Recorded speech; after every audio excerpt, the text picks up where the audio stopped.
Anyways, get your life together.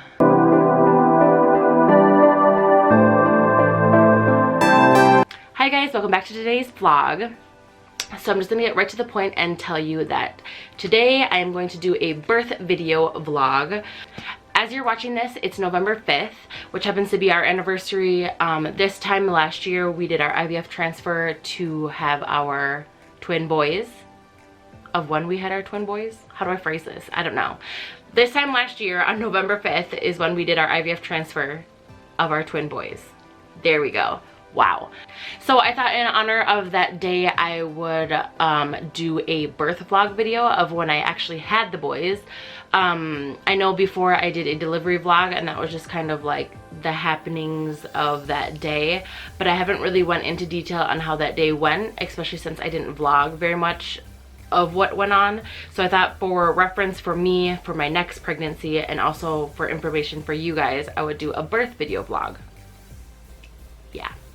Okay, so I'll jump right into it. So we went in on the 11th, which landed on a Thursday. So the night before, Wednesday, the 10th, I was nervous, just because obviously I haven't had a delivery. I haven't given birth before, so I wasn't really sure what to expect, and it was also a C-section, which I know is high risk, and twin pregnancies already are high risk, so I was just nervous altogether.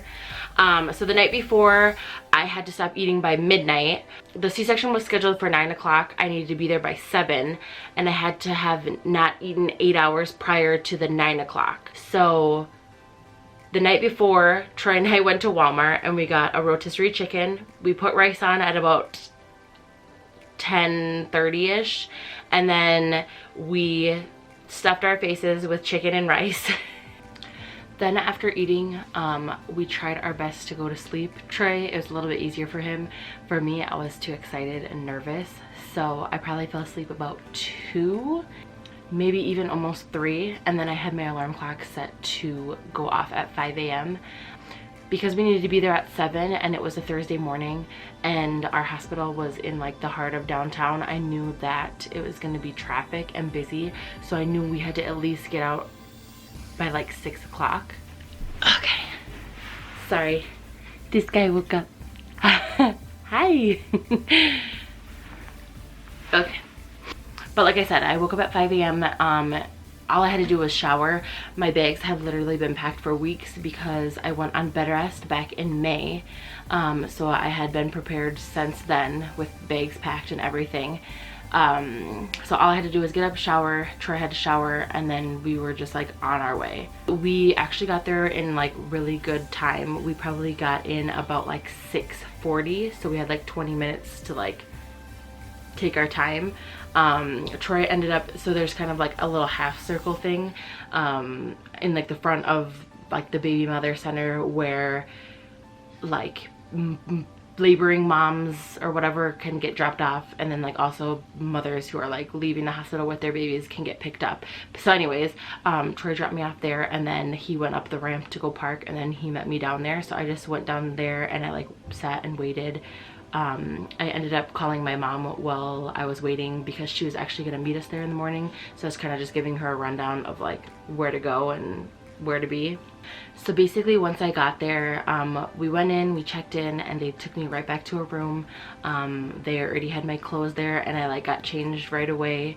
It's so weird to have gone there and just like, I mean, I don't know how it is when you're like in labor and contracting and stuff, but like I was just like, all right, I'm here to have a baby. Like I didn't necessarily like, it was like any other day, you know what I mean? But like I was there to have a baby, so I was like getting changed into my gown. They gave Troy his gown and everything for him to get ready. My mom got there about like 8:30. We weren't necessarily sure if she was gonna make it before we went down. I was supposed to start heading down around 9, but with her, she was like, if I don't make it there, like I'll see you when you come out, not a big deal. Like she didn't want me to feel stressed about like her making it on time. And with the hospital where we go, there's like a front lobby where like there's a security guard, and when you come in you have to say the room number, and then they verify like who you're here for, and then they ask you for the room number code, which is what me and Troy make up, and you have to have that code in order to come. So it's like anyone could have been like, oh, I'm here for like Alexi Ezekiel room, I don't even know what room we were, 4616, and then instead of having them be like, okay, go head up, like they would be like, okay, so what's the security code? And then if you didn't have it, you couldn't come. So I kind of liked that. But it was really just my family who came and visited anyways. So like I said, we were supposed to go back at 9. My doctor ended up coming in about like, I don't know, was that 9 o'clock on the dot? She wasn't expecting to come to my room to see me first. She was expecting to see me down in like the delivery room, operating room. She was expecting to see me there instead of like coming up to my room. I don't know if I had said this to you guys yet, but she was also the same person who did my D&C for my last pregnancy, for my miscarriage. But her and I kind of gained like a special relationship. She actually also did have twins as well, which I didn't know until halfway through my pregnancy and having her like be my doctor. But I remembered her from my D&C and I really liked her. She was very like patient, and she didn't really rush me, and she made sure like I understood the processes and like reassured that like I didn't have any questions. But she just really like put me at ease and made me very comfortable. So I knew that when and if Troy and I got pregnant again, I wanted her to be our doctor. So then when we ended up going back to her, she remembered me, and she had always told me, like when we went back to her, she said, yeah, I remember you, because when you came for your D&C, you had been going through this miscarriage for like a month before like I even went to her. And she said that she remembered me, and she remembered thinking like how unfair it was, and she was like really hoping that she would be able to like give me my baby when it was time for me to actually like go through a full pregnancy, because she just felt really bad about like having seen me have to go through a miscarriage for like basically like a month and a half. So that day she was on vacation. That week she was on vacation, and she came in that day just to deliver the boys. So that was pretty awesome. But pretty much in that span between 7 and like 10, we had a whole slew of people come in. We had the anesthesiologists come in. There was 2 of them. We had nurses, a nurse change, so then we got different nurses. We had blood work come in. We had somebody come in to just put my IV in. There was just like a whole bunch of people that came in the span of like the 2-3 hours. They were waiting for some of my blood work to come through because I was super anemic back at the whatever 25-ish 26-ish week mark of my pregnancy. They wanted to be sure that like they had my blood work on hand and stuff like that, and they were waiting and this and that or the other thing. And my doctor, she's actually like really mad at like the hospital team that we had going. Like she's like, no, you can't make a pregnant person wait an extra hour to give birth to their kids, like that's unacceptable. So she's the one who really like got things moving. So instead of 9 o'clock walking back, we started walking back at 10 o'clock, and that was the other really weird thing. My mom thought it was kind of weird too, but at the same time I was fine with it. But like they had me walk down, so we were on level 4 and we had to get down to like level 2 or something. You okay? This is gonna be the longest video ever because of you. And we had to walk down to level 2. Or not walk, but like we took the elevator or whatever, but I basically had to walk the whole thing, and my mom thought like they would probably like put me in a wheelchair or something. And I have a feeling if I was probably like having contractions or like in pain, they probably would have. But because I was like fine, like they were like, okay, let's do it. So I like walked. The nurse held like my IV bag and like up in the air, and then I was all in my gown and Troy was all gowned up too, and we just like walked the halls, and it was kind of like, hey, we're gonna go have our baby now. Yeah, you're okay. You know we never get you. Yeah, okay. Okay, Dion's down on the floor in his playmat, so that's probably what you'll hear. It's him. But anyways, like I was saying, the anesthesiologist that actually, is that what you're gonna do? He's gonna kick my camera. Okay. I'm gonna just push it back. The anesthesiologist that came in, he was actually also the same anesthesiologist that did my DNC the previous year. So it was kind of nice to have like a familiar face in a weird way. He's a really nice guy, and he's just very like soothing. Like he talks very soft and like, don't worry, it's gonna be okay. So all during my DNC and also during my like C-section surgery, I guess, he was just very like comforting, like making sure I was okay and like, how's your oxygen levels and how do you feel, and he was giving me tips on how to breathe and all that stuff. So I really liked that I had him again, because he's probably, I mean, I haven't had, besides having a DNC and this C-section, I haven't had any other surgeries, but he definitely like set the bar for like how anesthesiologists should be, at least during like birth wise. But anyways, when we went down to walk, Troy and I don't know, I wouldn't necessarily say that we weren't prepared, but like it was just like oh, the moment's here, like what do we do? So we actually ended up leaving both of our phones behind. I had double checked with Troy to make sure he didn't want his, but he wanted to actually like be present in the moment and not worry about like people texting and checking in, because a lot of people were doing that all day to like see how we were doing, and it was like, we don't have the kids yet, just like give us a second, you know. So we ended up only bringing our camera, which is the camera that I'm vlogging on right now. So we had that, and then that was pretty much it. But the whole way down I was kind of nervous. I was trying not to think about it. I was trying to just like, we're going, we're doing this, like be excited, don't be nervous, it's fine. So when we got there, it's funny because I just remember when we did, oh, I guess I did have another surgery, my egg retrieval surgery. They put me out for that too, but like when you go down, it just like gets like colder and colder, because they keep that like area pretty cold. I don't really know the reasoning behind that, but they do. Anyways, when we got there, they were like, okay, Troy, you hang out here. And there was like literally like a chair just like sitting in the middle of like the hallway, and they were like, you just sit here and we're gonna take Lexi in and like we're gonna get her prepped and then we'll tell you to come in. And I wasn't necessarily like expecting that. I mean, I guess it makes sense, like they don't want like the husband to be around during like maybe the epidural in case he's kind of squeamish or just like stuff like that, I don't know. So he stayed outside while we did all of that, and that kind of made me nervous to walk in by myself. I never really asked him how he felt, like having me walk away and him being there. I should probably ask him how that went in his eyes.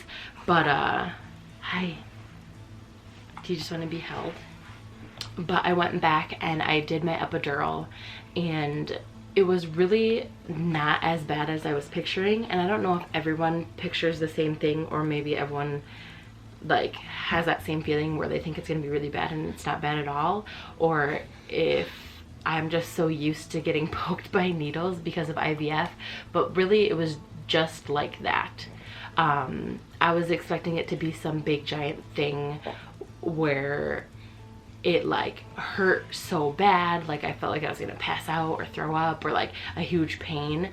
Obviously it burned when it went in, but that's how like all of my shots for IVF went, and I went through that like on a daily, so it really wasn't as bad as I thought. And like I'm not trying to be like tough about it, but like in my head that was like, obviously like getting cut open was like one of the scariest parts for me, like that I was nervous about. But the epidural was one of the second things that I was really nervous about, and it ended up being like easy breezy, just because like IVF prepped me so much for like what that sensation feels like. But after we did the epidural was when I started to get kind of nervous, because they did it, and then there was a couple other pokes to like numb the area or whatever, like around, or I don't know what they were doing. I was just like, is that all you're doing? And then they're like, are you feeling okay? And I'm like, no, it feels just like IVF, like literally all the sensations were the same. But then once they were done, it was like, okay, we're gonna move you, lay back, move your legs, okay, this, that. And they were like kind of like, there was a lot of people in the room, but they all weren't facing me, and I don't know if they were doing that out of privacy or something, but nobody was facing me when I first went in the room and when I was getting my epidural. But once they took me and they moved me, it was like all those people turned and they were all like rushing at me. Everybody was like one person was like moving my legs around and pushing up my gown, and then the other person was like moving my arms and like setting up my lines and everything, and like it was kind of a lot. And like the nurse had actually kind of prepared me for that when we got there, and she was like, are you feeling overwhelmed? And I was like, a little bit, yeah. And she could kind of hear it in my voice. It was kind of shaky, like I was nervous.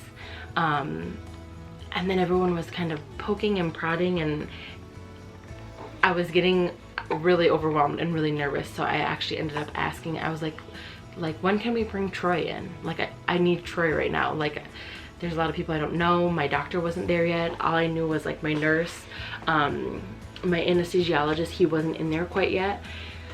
So I was just like even thinking of it, it's like I lose my breath, because it's like everybody just all at once, everybody was coming, and what's going on? Like there was just a lot. But my nurse was awesome. I really liked her. The one that I had at the beginning, all my doctors and nurses were really great. But my nurse at the very beginning, she was like my favorite one out of all of them. She was really sweet, and I just really liked her. So my doctor came in, or they brought Troy in first. And that made me feel better. And then my drugs were kind of kicking in, and my doctor came in and she said hi and everything, and then but they were taping my stomach and everything, and I remember like distinctively thinking like I smelled tape, you know what I mean, like the duct, not the duct tape, but like the shipping tape, you know, like that smell, I don't know.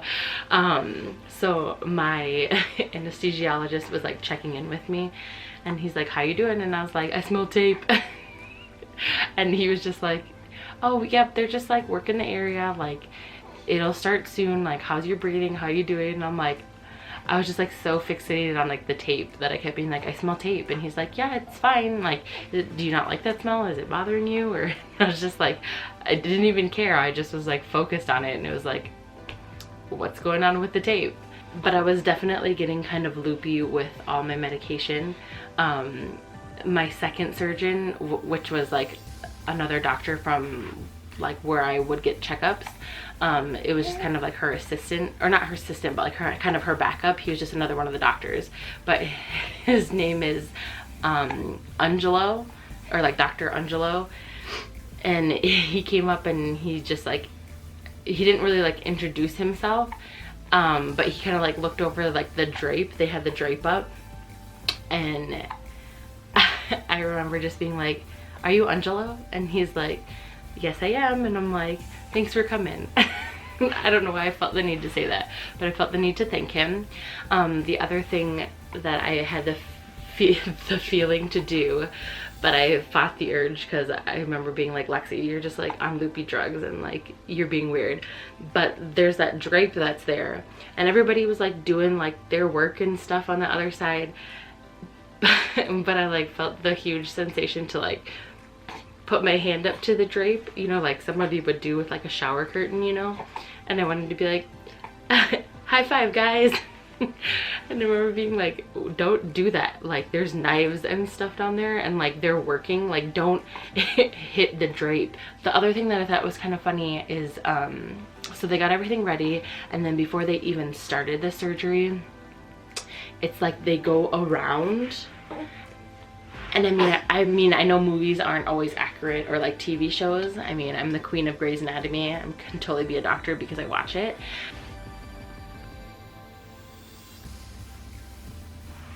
Lay down, okay? But they like go around the room and like kind of do like the whole like present, like, but they'd be like the two doctors on baby A, and then they'd say their name and say that they're present, and then they'd ask for the two doctors like on baby B, and then like who's the anesthesiologist, and everyone would say here, here, here.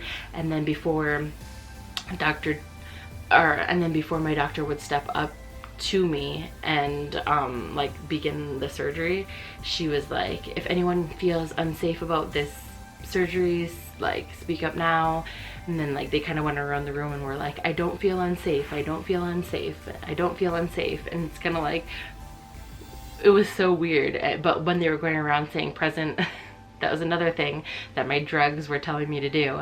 But I wanted to be like, Alexia Ezekiel, mother of the babies, present. Like I just wanted to like be a part of it. Okay, sorry, I had to put him to sleep. That was just like, I was so distracted holding him. And that whole first part of the video is probably gonna be super distracting. But that's motherhood. So pretty much once they took Troy in and they were like doing all whatever they were doing with my stomach to get it like prepped and ready, and then they did their whole round thing of like present and we feel safe about this surgery and everything, from that part to like when things actually began, it felt like it literally took forever. So like I said, we started walking down by like 10 o'clock, and then everything kind of like went into motion really quickly. But then once we got to that part of it, it felt like it took like literally forever. And then there was a part in the surgery when like when they first, obviously I'm numbed, so when they first started to cut, I don't think I really necessarily felt anything. I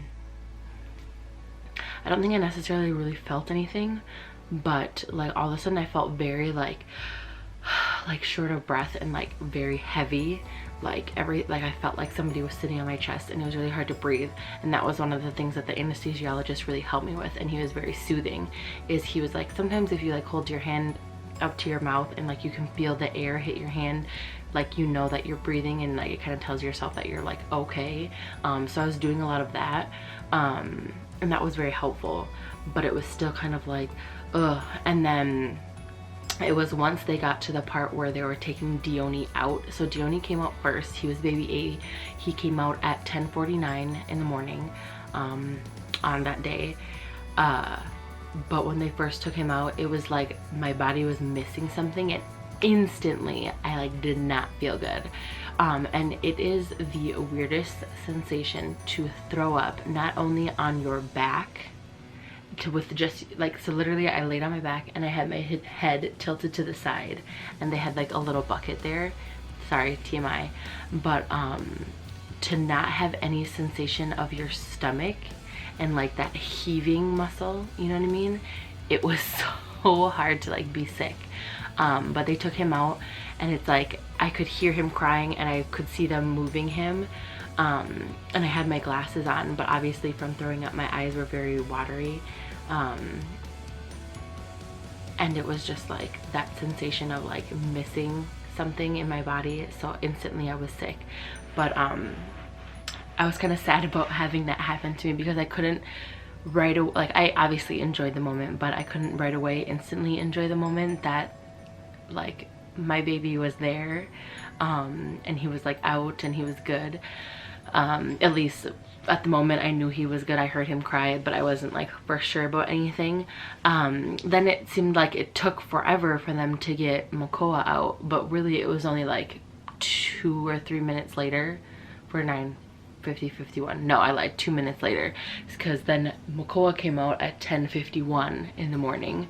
And when he got taken out again, my body was missing something, so I got sick again. So that was fun. At least I was a little bit better prepared for it. Of course, after my throwing up sessions, I was crying and I was so happy that they were finally out and they were good, and like everyone kept being like, he looks good, mom, like good job. And I remember kind of scolding Troy because he kept wanting to come to me, because after the boys were out my breathing got a lot heavier and I kept being like I was getting nervous, and like I was crying obviously because I was happy, so then I was losing air because of that, and then I was losing air because I already couldn't breathe, and I think that was kind of making Troy nervous. And then also I was very tired. I got instantly kind of like tired, and all I wanted to do was close my eyes, and the anesthesiologist said that was fine, I could rest, but I think that was kind of making Troy nervous. He kept being like, hey, wake up because I was so tired where like my eyes would like roll to the back of my head, and I think it probably looked a little scary for him. So he kept telling me to wake up and everything, and I kept being like, I'm just tired, like let me sleep.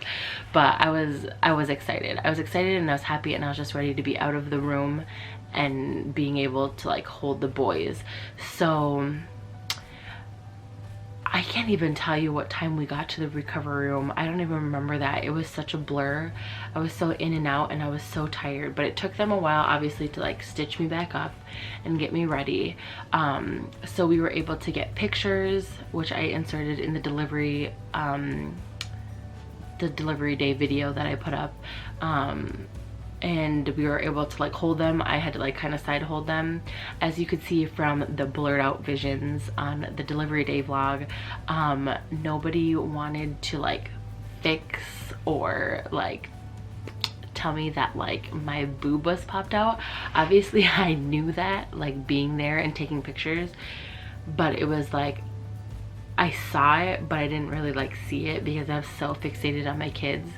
But now I'm kind of like, dude, I can't ever like do anything with those pictures, because like, even when they're born and when they're older, like they don't want a picture like that, you know what I mean? Like I'm exposed. So I'm kind of bummed about that, and I'm kind of annoyed. So next time I'm gonna have to like be aware of my surroundings.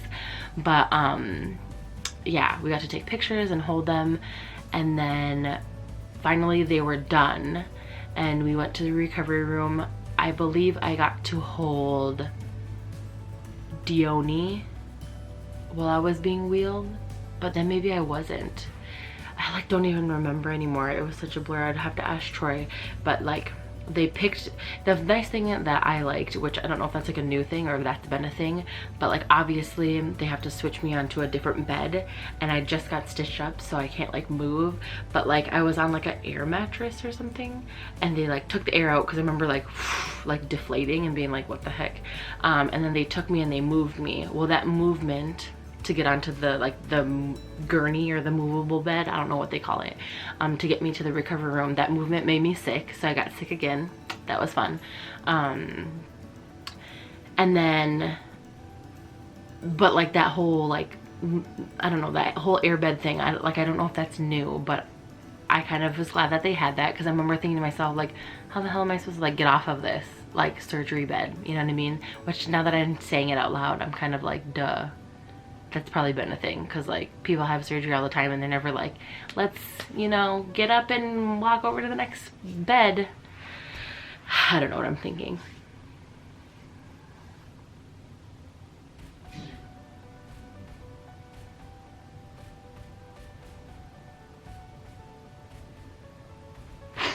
But I kept scolding Troy to go take pictures, and he kept being by me and like trying to like make sure I was okay, and I'm like, dude, they have me, like go and take pictures of the boys, like this is like the moment, you know, to take pictures and to document.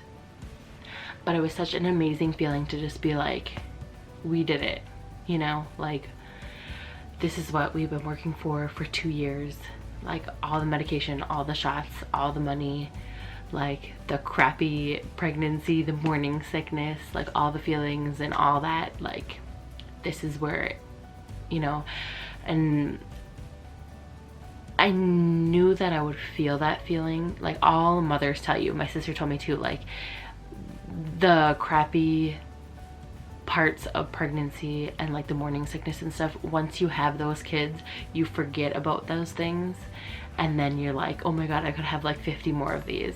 Because I remember everyone always telling me that and me being like, no, like I had these twins, this was the worst like pregnancy ever. Not worst pregnancy, but like I hate morning sickness, I hate throwing up, I hate not feeling good, and like obviously it all was worth it. But at the time, having had gone through it, I remember being like, no, like one and done, we have 2, over it.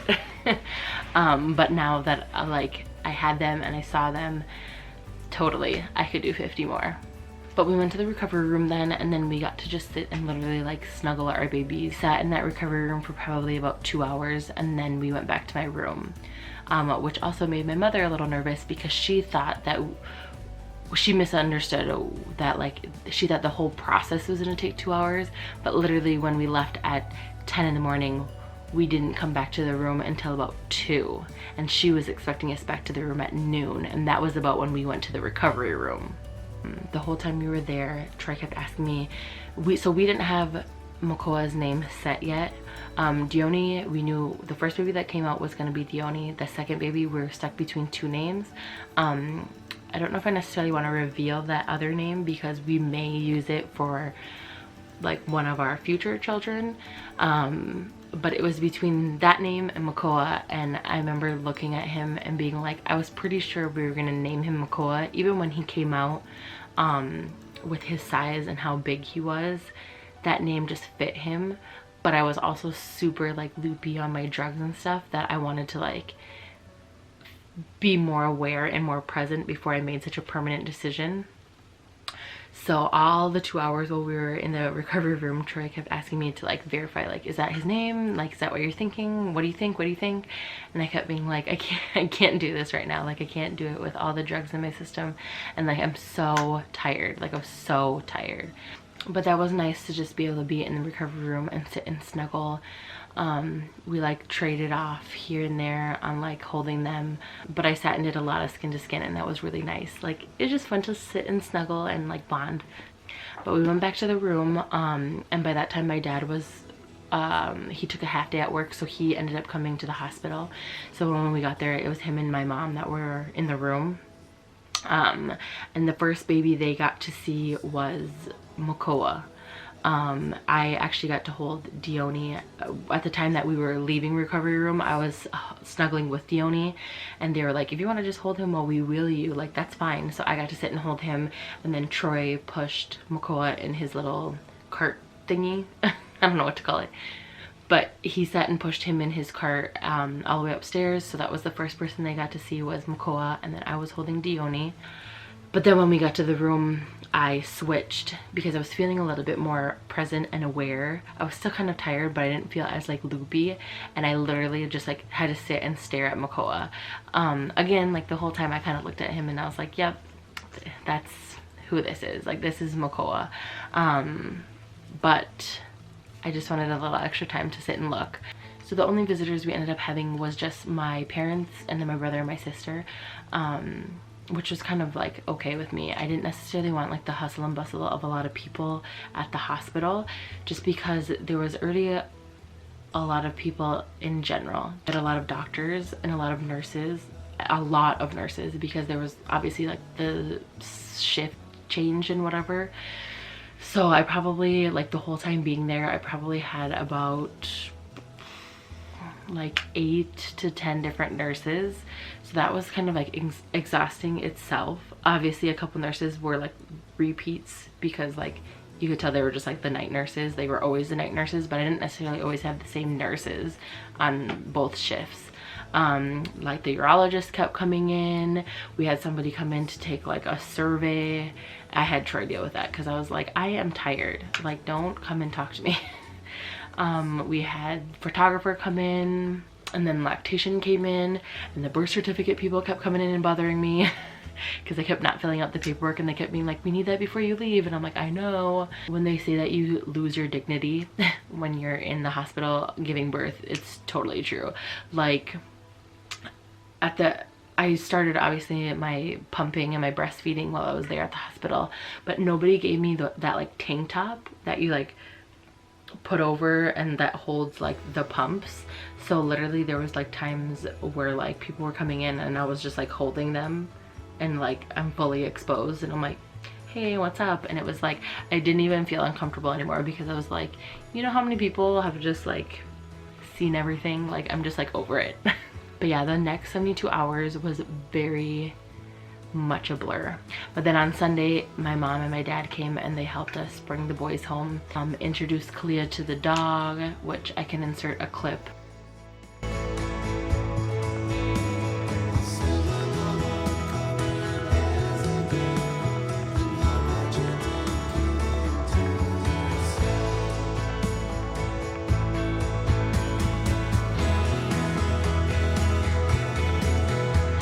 She just like was not interested. She was more excited to see us. But that was pretty much the day. It was really great. It was smooth sailing. Everything went fine.